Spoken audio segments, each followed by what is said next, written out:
Looking for your next investment round? We have a hint for you. Let's turn it the way investors couldn't say no to you. Find out the most important elements of the successful funding process.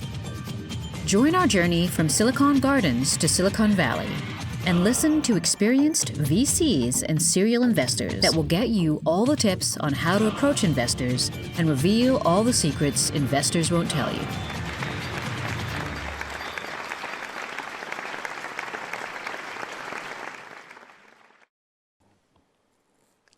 Thank you very much. And yes, if we were to have a shot for every single intro, we would be absolutely smashed. But thankfully, we're not doing that because we're all responsible grown-ups and wouldn't do that. Speaking of which, we're talking about getting funded.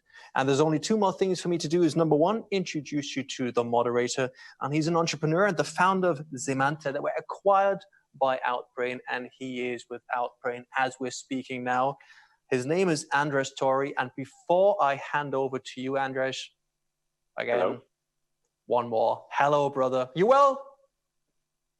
Thank you. Good, man. And now between you and the panel is going to be from Silicon Gardens to Silicon Valley. There's only one more thing to do, and that's roll yet another intro. It is time to rethink and to realign. Learn and get inspired. Prepare your questions and enjoy insightful Podim DX panel.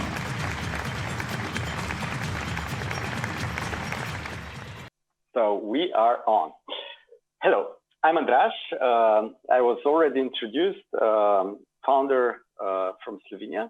And today's topic is that we will be talking about how to go from Middle Europe to Silicon Valley, or from Silicon Gardens to Silicon Valley. With me today, I have a typical investor, typical founder. I'll only briefly introduce both because the idea is we'll be together for an hour. You'll get to know them through different stories across the whole hour. So I wouldn't start with a long introduction. So I'll start with Dušan, whom I know well from different encounters. Dušan is a founder of a company called Cleanshelf. He'll explain a bit later what it does. The important thing for us for this conversation is that this is kind of a global company, and we'll be decoding what does that mean. And on the other hand, we have Ted West, who is a seasoned investor in Silicon Valley or across the bay from San Francisco, who will be telling us his side of the story. And of course, they are bound together by an investment via the founder partners. We'll be saying more about each one eventually. So, but let's start with the story and the important things. Like there are two types of companies, and I'll start with Dušan. The companies that kind of start locally and figure out they have something to offer for the global market, and the companies that immediately see the opportunity in the global market. Which one of those are you? Hi there. I'm Dušan from Cleanshelf. Thanks for the introduction. So I got this startup back already at Zemanta. So I worked very closely with Andraž for 6 years at Zemanta. And when I started Cleanshelf, we immediately started with global ambition. So our focus were the best companies in the world, buying a lot of SaaS subscriptions themselves. And we set up to develop a solution that will help optimize and automate managing those subscriptions. So it was from get-go a global ambitious company. While I started in Slovenia initially, I very quickly looked for opportunities first in Europe and then in the States. Okay. So I'll now just to start also switch to Ted with a question of you're seeing a lot of companies, right? You're seeing companies in US, seeing companies across the world. Which one of those two paths do you find more probable or better? We at Founder Partners, what we like to do is to identify strong technology-led early stage companies that have built a compelling product proposition, likely have given it some expression and some proof in local markets first, just to knock out the bugs, prove the value proposition, prove the operability, but that have considerable potential for global deployment and specifically deployment here in the U.S. market. So we're looking for people like Dušan all the time, and we're looking for really strong product expression all the time, where we see a strong market opportunity that can be developed globally. So how do you find those people? Like you go on the internet, type into Google, like founders coming to US, like what do you do? Well, we come on to Podim every once in a while. But seriously, in the case of Dušan, we met Dušan and yourself, of course, Andraž, through Zemanta. We worked with Zemanta in your strategic merger and acquisition with Outbrain. That was our initial relationship. And in that capacity, we got to know Dušan, who was, I think, the VP and head of product at Zemanta at that time. But then yes. Okay, then had his ambitions to build his own company in Cleanshelf. And we met Dušan really through the prior relationship. We network considerably to find strong candidate opportunities. So when you say you network, what does that mean? Like, okay, one is before and after COVID, but where does a person, a founder with an idea, find you? Well, we like to build relationships with accelerators and very early stage investors like Silicon Gardens in Ljubljana, but we find that's a good source of really good ideas and good opportunities that, again, have global potential that we feel we can assist in working to bring to the U.S. market, among other markets.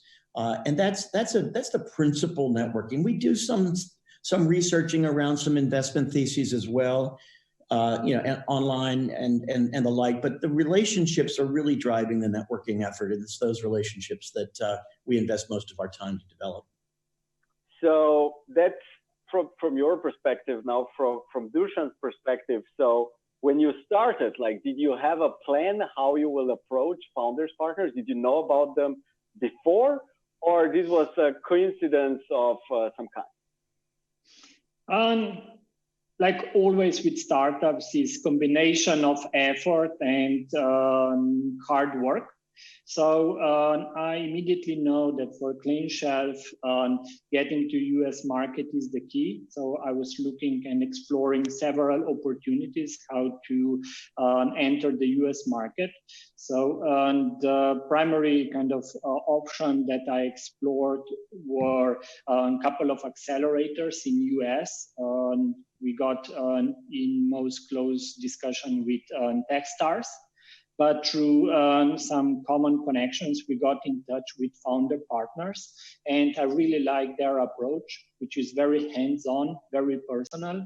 And that made decision to go with them much easier. Because if you join Accelerator, yeah, it's certainly an interesting experience, but you also are among dozens of companies in the program, while in the case of founder partners, you get a really dedicated service, really great mentorship that is tailored to your exact needs. So yeah, it was a combination of good luck, making right connections in the past, and being open to crafting new connections.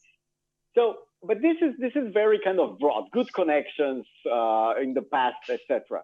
Like, let's decode this a bit. Like, did you do a specific actions to either create or cultivate these connections? Like, what were you actually doing?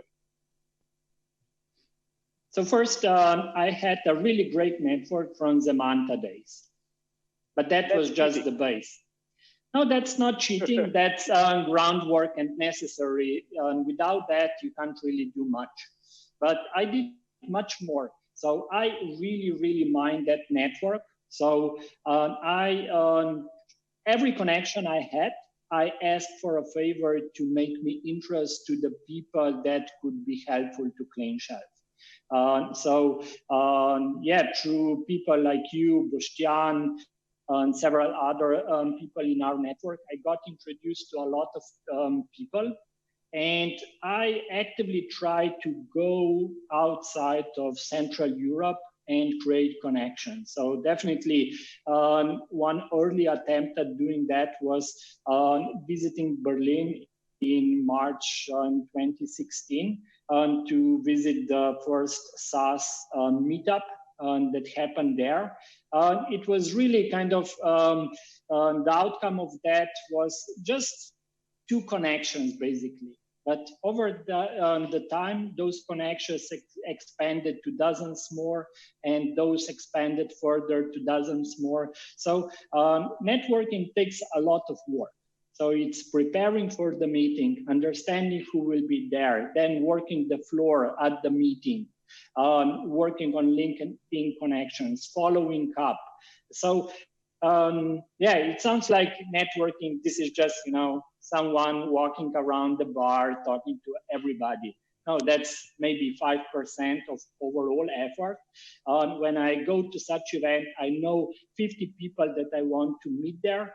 I know their names, the talking points, and I do that intentionally to build the relationship. And afterwards, I keep detailed notes and I follow up with the people who can help Cleanshelf grow. So I consider this a work just like coding or, I don't know, any other work. It's not just walking around and drinking champagne. Okay, so you didn't bite my thing around cheating, but I wanted to point it out specifically that knowing people isn't cheating. It's like you build through your career things that help you later on. Maybe Ted, you have some more thoughts on this, I see. Yeah, absolutely. I would not consider it cheating. But by the same token, what Dušan has explained, I think is extremely important. He made himself visible, and he made himself visible in places where people like myself and my partners are looking for certain things. We're looking to find strong founder CEOs with strong technology credentials who tell a really compelling story very, very quickly. A story that resonates to us either in our instincts or through our research resonates as a big opportunity. And we're immediately drawn to that storyline. And we invest time in conversations. Dušan, I don't remember how long it was that we spent time talking with you about Cleanshelf and your vision. And you shared with us the early expression of your product. And we liked what we saw. We did our own research to understand the problem you were trying to solve. We found your experience with that problem at Zamanta and other places to be very compelling because it helped you to articulate what you were trying to solve. We look for all of that. And then inside of that, as we have the conversations, we get to know the personalities. We find the true grit, the determination, the will to win, the personality characteristics that we think can drive a good idea to a great place. And so over time and those conversations that we move very quickly beyond networking and then into relationship building and then into determining how best to build a partnership to succeed. So let's focus on this a bit more. So when evaluating, in this case, Dušan's company, Cleanshelf, what was it that you saw as a really promising? Like, was there like a single thing, or you did the Excel spreadsheet and said, this is going to be a big thing, or something in between? Well, what Dušan had built when we first met him, let's call it an MVP, what he had built gave a whole expression to what it was he was trying to solve. What we understood is that SaaS applications were out of control and out of security. We understood that there was a problem in organizations that needed to be addressed and that there were at the time, no solutions, at least that we were aware of, no solutions building in the marketplace. And we thought that was going to be a very promising category of IT asset management to build. We knew all the numbers. We know how much was being spent. We saw the growth. What we didn't understand until we dug into it was how much waste there is in SaaS consumption and how much waste could be addressed through an automated solution as Dušan was building and delivering. And so we kind of put two and two together and saw that this product platform already in a promising form could address a problem which we knew was going to emerge and a market with it. Maybe Dušan, at this point, let's explain what you do. Like you did a bit earlier on, but let's explain the solution. What are you selling? So yeah, Cleanshelf is enterprise SaaS management solution. So we had companies like Hilton, Lukar, CoStar Group manage and optimize. What's SaaS cost management solution? Like, sorry, for people that are in SaaS, sure, it's obvious we're spending a lot of money on it. It's a heavy cost, but break it down a bit for people from fashion industry. Happy to. So yeah, software is now predominantly bought as a service on a subscription basis. And just like you are subscribing yourselves to Netflix, HBO, Amazon Music, Apple Music, companies are subscribing to software such as Salesforce, Marketo, Microsoft Dynamics, and so forth. And if everybody in the company is subscribing by themselves, you end up with hundreds of subscriptions, millions or tens of millions of spend that is completely out of control unless you have a solution like Cleanshelf. So what we help companies like Hilton, Lukar, and almost 100 others is bring back control to this new type of spend, making sure that software that employees are using is secure, that there are no privacy and data leakage, and just kind of making sure that SaaS is not only useful, but also not costly, that you don't have security holes and that privacy is properly handled. Okay, so at the end of the day, it seems a really promising field. Like Ted, did you also, you said you were very interested in the space and you understood it. Did you also kind of do a very precise projections of Dušan's revenue, or you basically invested more on the thesis that there's something there? We spent a good deal of time early with Dušan meeting US customers, not to sell, but to learn. And Dušan, I can't remember, I think it was several dozen customers we got in front of. Dušan presented his product and the proposition. But what we were exploring was, is there really a need there? Is there a value proposition? What would somebody be willing to pay for this service? We were learning what the market might take shape and become here in the US well before we were doing precise forecasts of anything.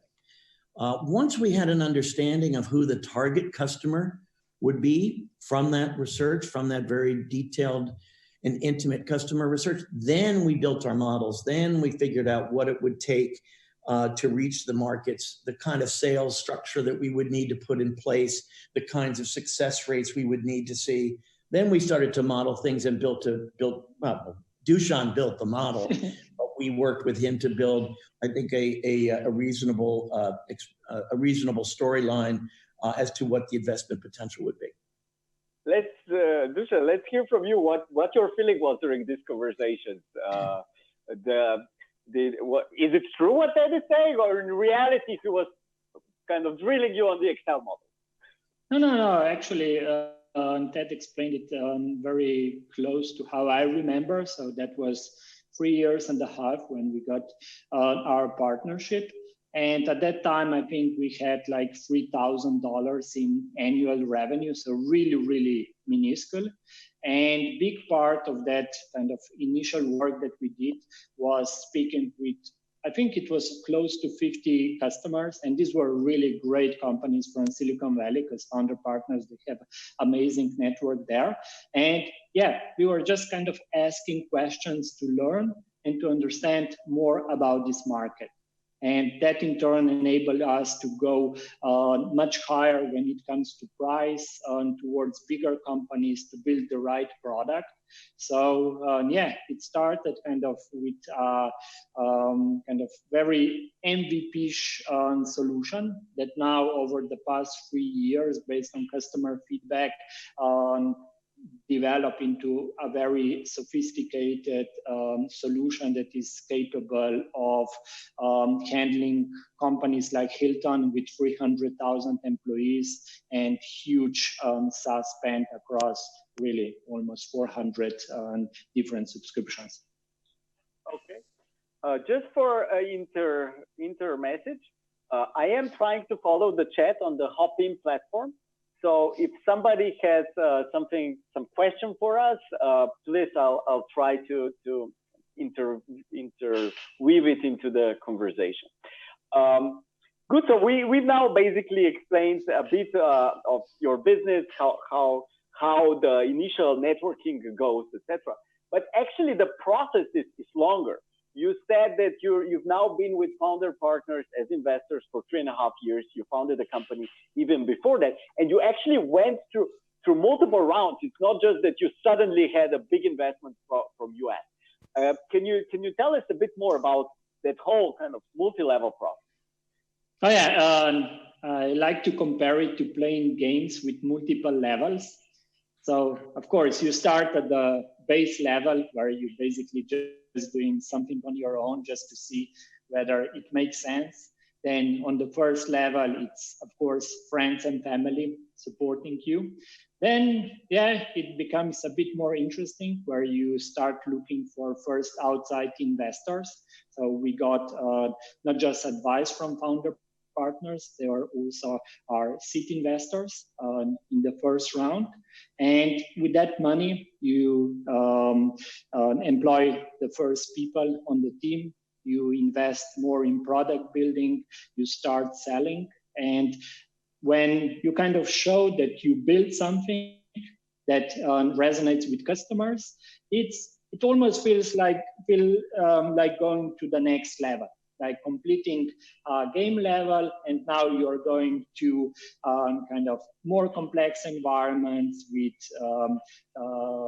different challenges. And yeah, after this initial seed, we raised a bigger seed round that enabled us to grow further. And just 2 months ago, we completed a major level when we got a Series A investment from Dome Capital. And this was really kind of the feeling is that we graduated from Founder Partners program. Of course, they are still around, they are still supporting us, but this is what they are doing really good. So taking a very, very young company, maybe 1 to 2 people, just kind of core founding team, and helping them build the company into a position where institutional investors can take over. Because institutional investors, they look at this very differently.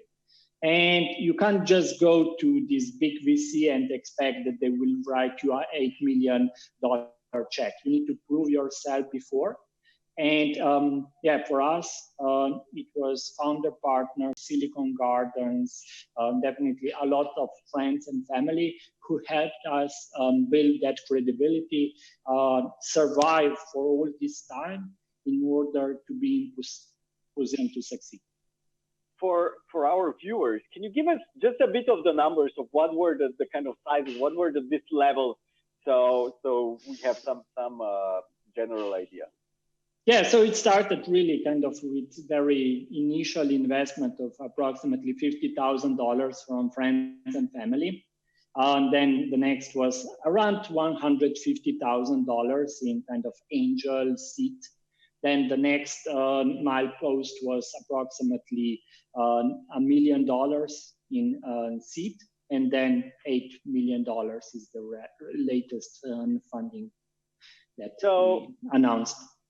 Okay, so let's go at the start of this. One thing that I have to explain is that one of the things we're doing in Ljubljana is we have a small fund, Silicon Gardens, a local fund and we are pushing forward, and we invested, like the first fund was invested in Cleanshelf.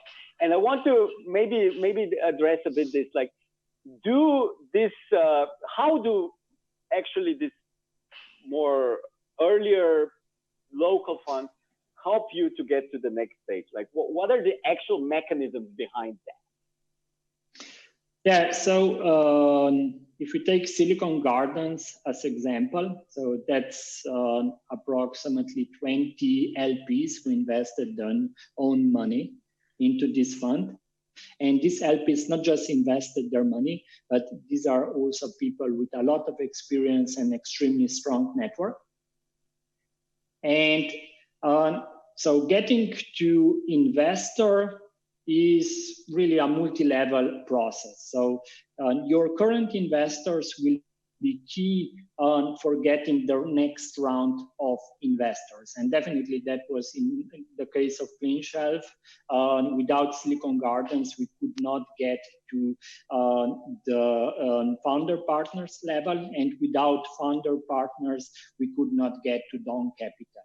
So investors, they know each other from previous deals, from previous working experience, and they chat a lot in the back, and they pass opinions about founders and opportunities. So while you are pitching your story, there is actually a lot more going on in the back that you can't really control, but your existing investors can. And definitely building the environment, the support network for the company to succeed is essential.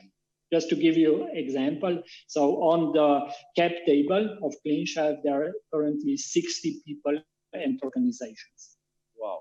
So this is, I think, the cue for that. So what is happening behind the scenes that when the entrepreneur doesn't even know? Is there a secret VC club that kind of makes all the decisions? Like, what's happening? Well, there are two parts to answer that question. I think the part that I'd like to touch on, and Dušan's done a great job in laying out exactly what we've gone through together here. There is a certain tension, which I think is healthy, between the early investor and the founder in determining just how much to raise and when. And we would often have conversations about what's really needed here at Cleanshelf to take the company to the next level. Our philosophy, Founder Partners philosophy, is to run a very lean and bootstrapped machine as we're proving in the product, improving in our sales mechanisms and the like. So we want to take a very disciplined approach in growing the company and not raise too much too soon from any source.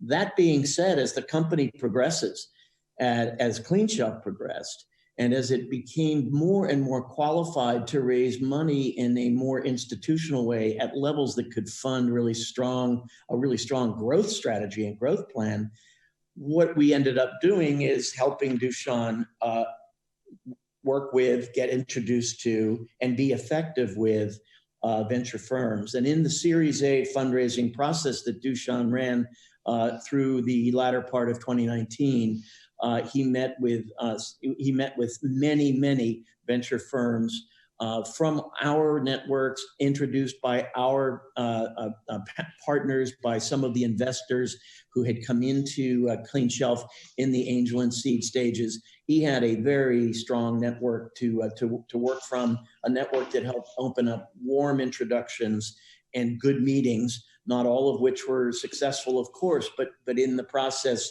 in the campaign, it gave him a really strong leg up to have access to the market at that level and to be able to deliver a really strong pitch. Question from the audience, slightly related. At the time that Dušan was pitching you, did you also look at his competitors to fund one of them, or that one of them would be too far ahead and said, like, maybe this problem isn't worth solving, or it's too hard? Yes, we did.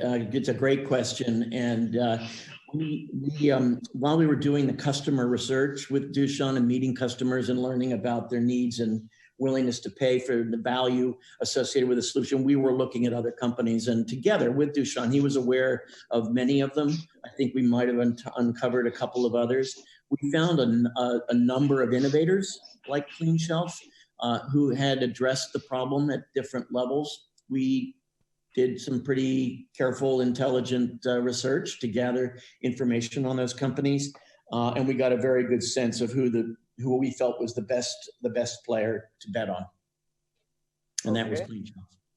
Okay, that obviously. So there was, but you kind of avoided a bit about the mechanics of how does this happen between investors. Like you said, there's things going on, not directly with Dušan. Dušan was aware, but you just like call up a person and say, I have this great investment for you. You send their pitch deck, like what, or do you meet once a week in San Francisco and decide who gets funded? We were pretty well connected in Silicon Valley, San Francisco, across the U.S. with tech investment houses. We're in touch, sharing deal ideas all the time. And we have an idea of where each of the funds is focusing their investment activities, the scale of investment they're looking for, the stage of investment they're looking for. A lot of it has to do with chemistry. A lot of it has to do with a partner at a venture firm whom we feel would be a great match to the CEO founder of the company. So there's that kind of work. It is picking up the phone. It is getting in touch. It's not a regular process per se. It's more the front work, the leg work that's done in advance of a campaign to bring the company out and have the company meet with many prospective investors. So you mentioned chemistry. What's the importance of chemistry? Like specifically with Dušan, why him specifically? Why did you like him? What delighted you? I touched on this before. Dušan, with all respect, is a very strong-willed CEO and founder. He has a strong sense of what he wants to do and how to get it done. He locks in and becomes very decisive in his position on how to proceed with things, all things. And that determination and that focus are really strong attributes. He's also a good listener, and he takes counsel, he takes advice, he takes learning. He's a constant learner, self-taught, as well as listening to those around him. That kind of CEO, in our experience, is the most successful personality type in building successful ventures, from the very early stages to the high growth stages. And that's what we saw in Dušan. That stubbornness actually was a really strong asset. That willingness to learn and to improve is a really strong asset. And that's what he's exhibited all the way through. So let's say with chemistry, and if you guys want to interrupt each other or myself, please do. But let's say with chemistry, but from Dušan's angle. So you explain like what the program and how Founders Partners work and why you like it. But let's talk a bit about the chemistry on the personal level. Can you tell us something more about that? Yeah, definitely. So this is the person that you will be working on a daily level for many years. If you don't feel comfortable in person's company, you definitely better not strike the relationship because it will not work.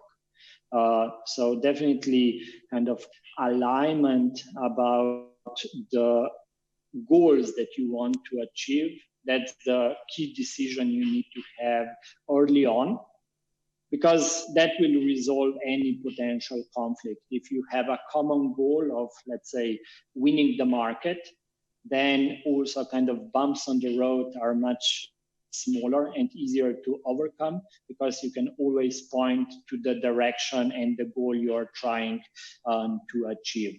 So definitely, during the journey, different people become kind of more important, less important, and the path of building the startup is not kind of linear. There are also kind of steps back, jumps forward. So definitely it's great if you are in position to pick the people that you like, that you gel really well. That's certainly a very important thing, but it's also a very rational consideration who is the right person for the company at the given stage. So on that thing, how does then the daily communication, or I don't know, is it monthly, daily, with founder partners, with that specifically looks like? And I'm interested in both perspectives. Like, how do you actually then, okay, now you made an investment. What happens? Is there a board meeting every 3 months and that's that, or something else has happened? Well, it very much depends on the investor. So if I share my experience with founder partners, it's a very hands-on approach. So for the past 3.5 years, we had a board meeting every month, where we formally kind of checked the progress of the company. That is also my personal coach. So we have a call every Monday for at least an hour, where we just discuss kind of general things. So this is kind of our normal rhythm. But then during the fundraising, or when we had some acquisition offers, this relationship becomes much more intense. You get to speak with the person several times a day. You spend exchanging tens emails a day. So it can get very, very intense, but sometimes you also have, let's say, some periods where you are more focused on internal things like product building or making existing customers happy. These are kind of the periods where investors are less involved. They are typically very involved when you have discussions with external partners. Yeah, that's and from your side. Yeah, we have a very strong cadence through time, as Dušan has touched on. The Monday weekly call Dušan and I do is, the agenda is set by Dušan. He brings issues to the table, issues he would like to talk through and get advice on, and the like. And so it's Dušan's agenda.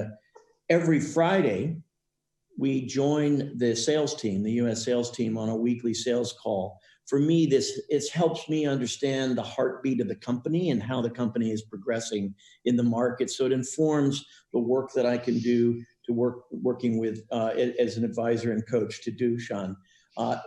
Every month in the past, until now, when we've created a formalized and institutional board, founder partners would host a monthly update, a monthly roundup. It wasn't really a formal board meeting, but it was an opportunity. It was an opportunity for Dušan to excuse me. I have a little wanderer came into the room. It was an opportunity for Dušan to present the progress of the company and to bring issues to the full partnership, the full founder partnership, not just me. And we've done that historically on a monthly basis. So we've just touched on a lot of communication, and let's talk now about geography and time zone. This is like San Francisco is 9 hours away from Ljubljana in terms of time zones, and at least 2 flights, if not more, when there are flights.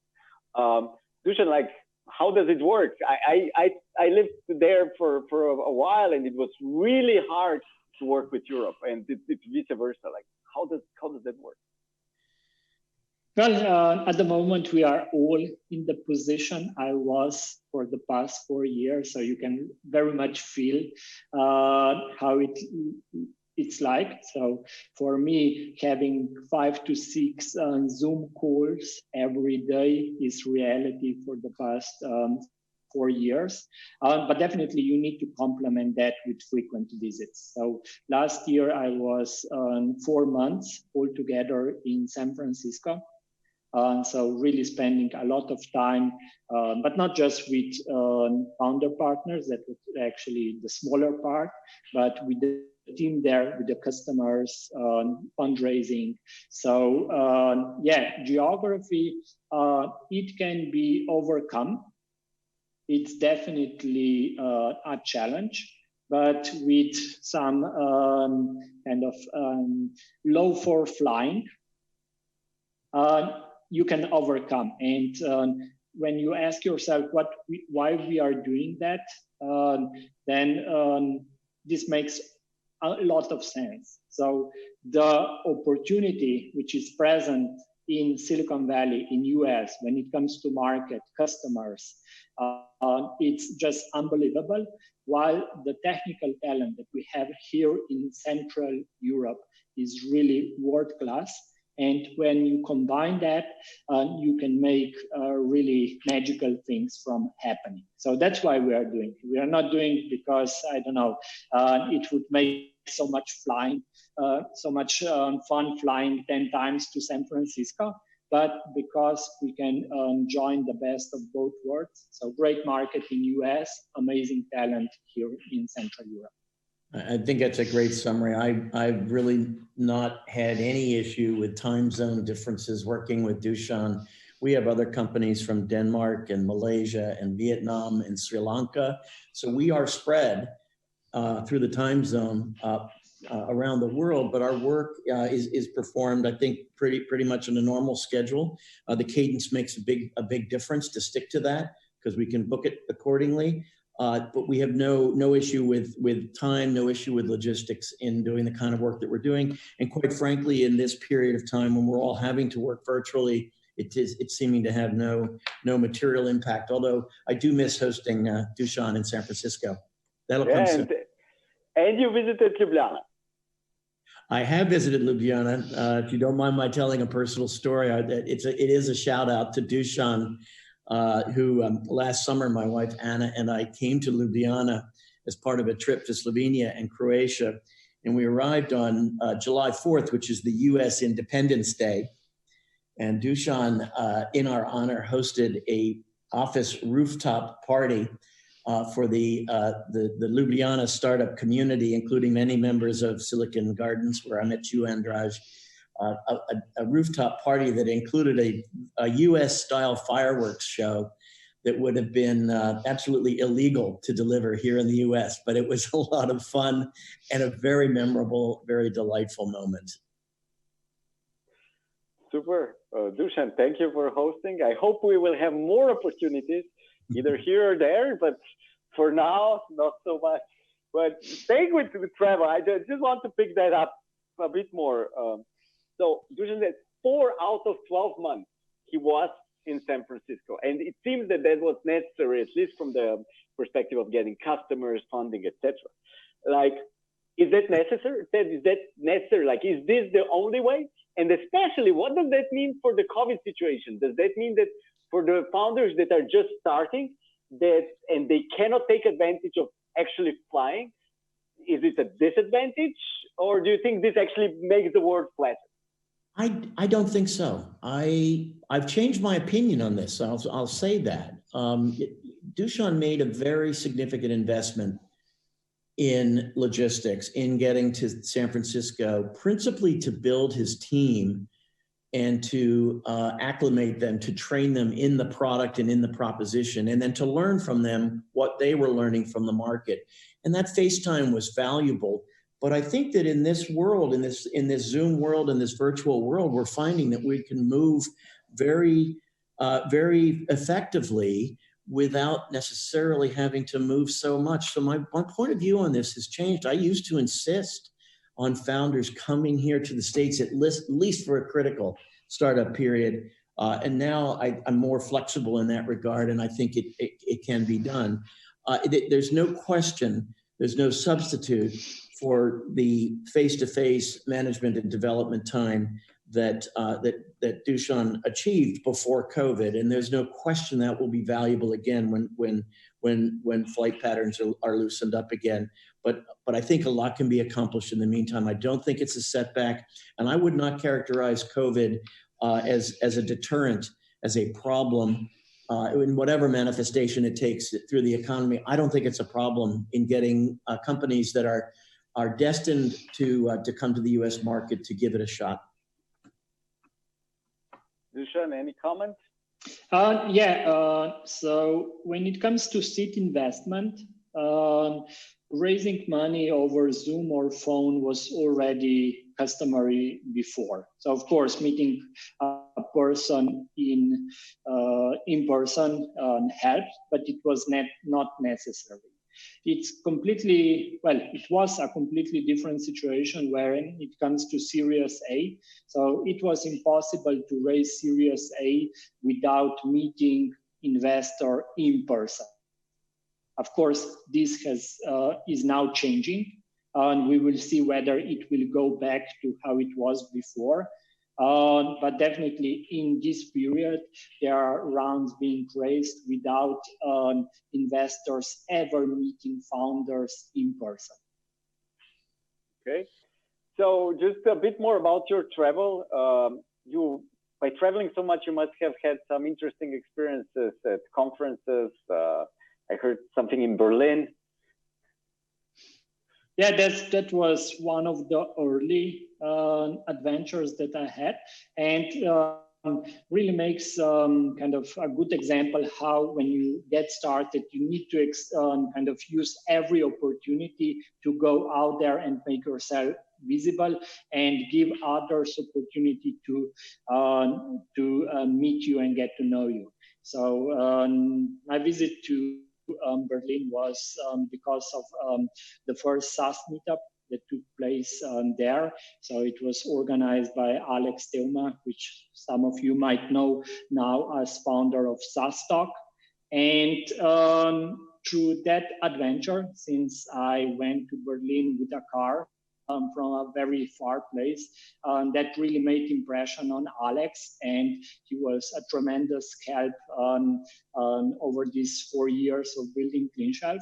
But I also have a very interesting personal anecdote there, because going to Berlin with a car by myself, I post on the local car sharing site if somebody would like to join the ride. And an 80-year-old Baptist pastor from Ljubljana applied because he wanted to visit his daughter in Berlin. So I spent 10 hours driving to Berlin with this great person, talking very, very interesting things. So it was an amazing road trip, and it seems that we enjoyed the company of each other so much that we also went back together. So we had another 10 hours of really, really interesting conversation about life, God, and universe and everything else. Okay. Conversations. Central Eastern Europe, non-English speakers. Maybe this is the starting question for Ted. So is that a disadvantage, like, you know, heavy Eastern accent that we all have here? How do you look at it? It's never really an issue. I think English language fluency and articulation are so well grounded in the tech community across all of Europe, and it's true from Asia as well. We really don't have a problem at all. In fact, you maybe Andraž, you might feel somewhat more self-conscious about it at some level. But I have found doing business, again, companies from Denmark and Slovenia, and Malaysia, and Sri Lanka, and Vietnam.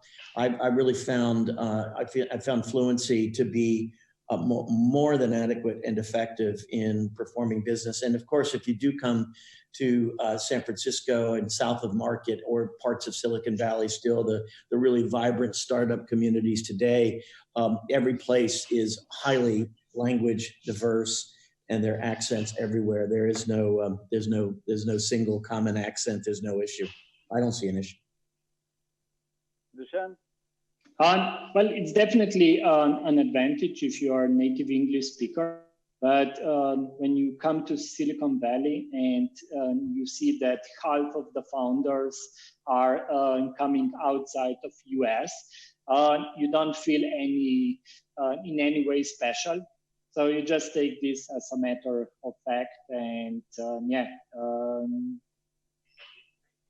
But as a non-native speakers, we might sometimes have a kind of naming decisions that we make. So I wanted to point out the earlier name of the company that actually wasn't Cleanshelf.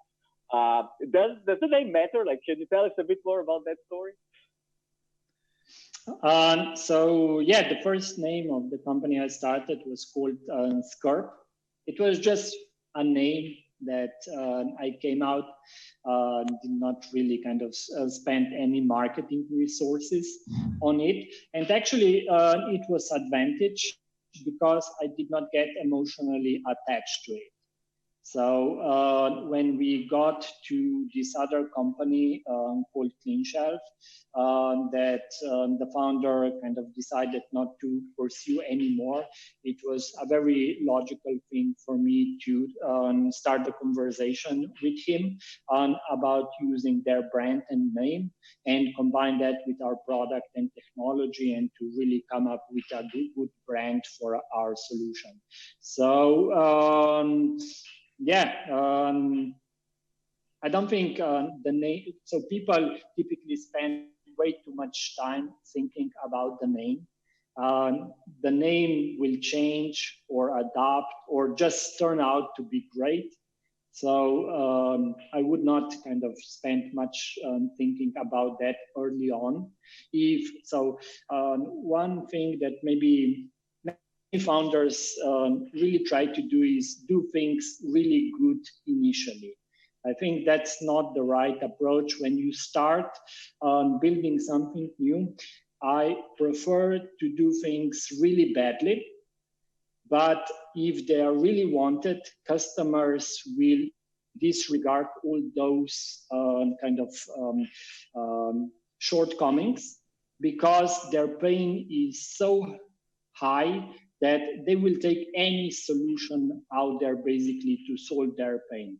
And this proves to you that you have a market, that you have customers willing to try something new. And that's the only chance for a young, fresh startup to succeed, to have customers with unmet need that are actively looking for a solution. So spending too much time on the name, on marketing, polishing the product, in my opinion, is not the right thing to do. It's focusing on customers. I completely. What does Dušan do so badly? Like, what's the worst thing that Dušan did? Since he's proud of doing things badly for you. The worst thing that he did, you're putting me very much on the spot. Well, that first name was really not good at all. I would agree with that. And he made the right decision to pick a better name when it became important to do so. But I never held him accountable for the original name. I think that, we've had a very effective and trusted relationship. I look for transparency and truth in CEO founders. I've always had transparency and truth working with Dušan. Sometimes the truths are not the most friendly or the most or the easiest to solve, but once they're identified and we can work on them, we get through them. And I can't think of a time when something really badly was done. We had our moments. We had our moments negotiating terms on financings. We had our moments establishing certain protocols in our sales operation. We had our moments, but those weren't bad moments. Those were just learning moments as we collaborated to build a better outcome. And I couldn't point to a bad thing. But you should ask Dušan the same question about me.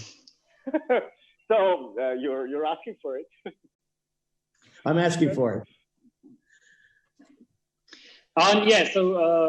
My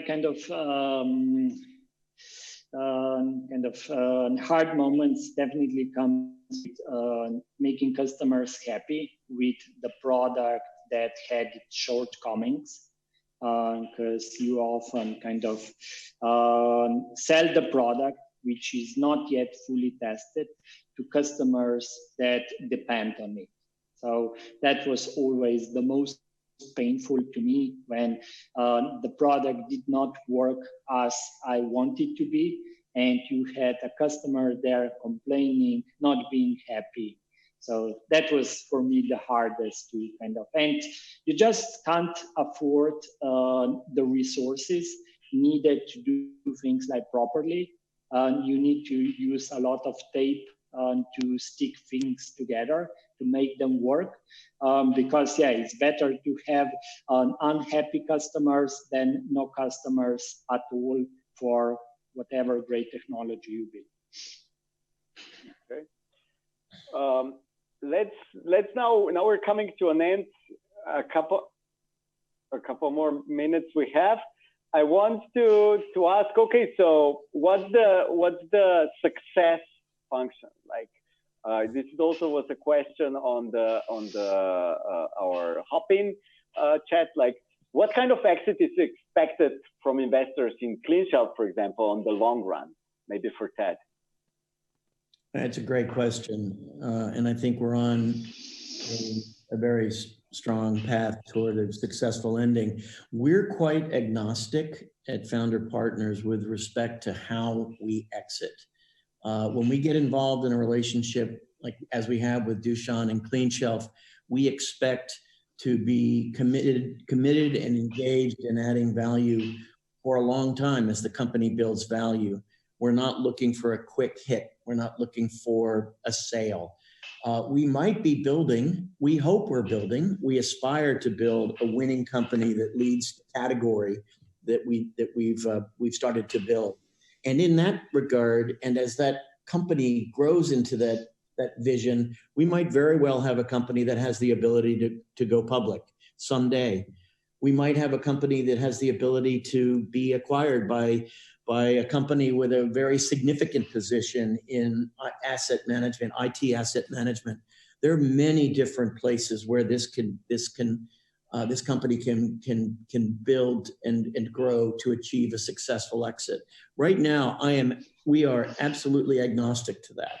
Right now, what we need to do is build a very strong customer base, to build a stronger base in the enterprise customer market segment, to demonstrate our value to customers, to serve them successfully, to minimize our customer churn.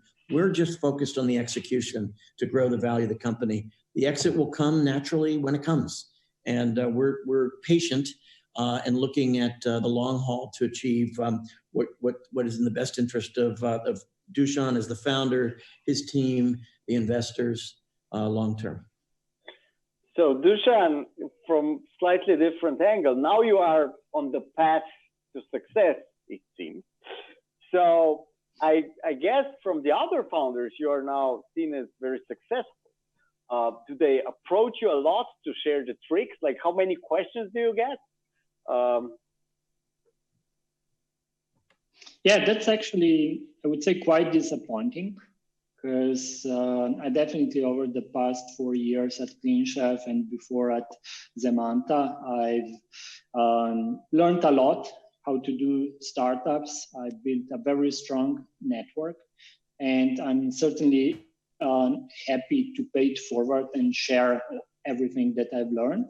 But I actually got surprisingly little kind of questions or asked from help from the community here in Central Europe.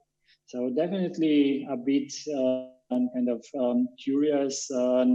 Why is that? Are there aren't sufficient number of ambitious founders around here, or maybe they just kind of trying to do everything by themselves?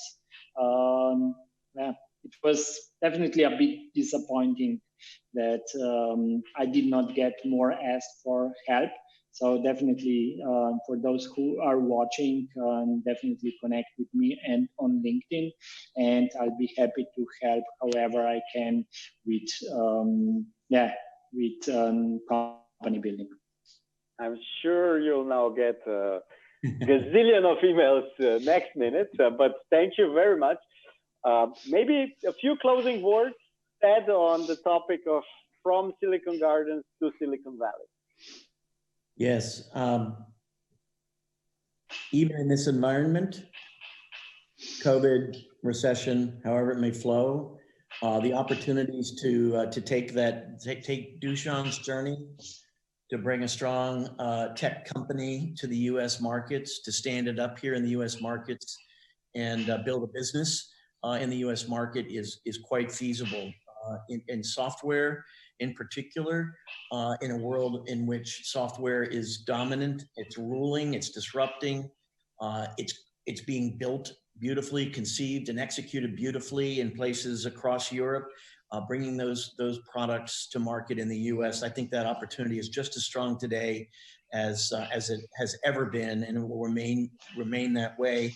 And we at Founder Partners are very keen, just as Dušan is to open his doors, we're very keen to meet founders who have an aspiration to do that and to talk about how we might be able to work together. Encouraging. Dušan, your final closing words? Yeah, I would like to give a big shout out to Launch Hub. So they are also our early investors, and they are definitely world class. And we are super fortunate to have them in Eastern Europe. So definitely building a great network of investors, supporters is key for a successful startup. Thank you very much. So to everybody, just push for it, build a network, and it's possible. With that, back to the mothership. Thanks, Andraž. Thank you, Andraž. Thank you, Dušan. Thanks, Ted. And thank you very much, gentlemen, for joining in. It's been a pleasure listening to you. And now, as so many other times, I'm not quite the mothership yet, but let's say I'm one of the daughter ships. And without any further ado, I am very much looking forward to handing it over to the mother over in Maribor. And as always, dearest mother, before I get to see you, let's roll the intro.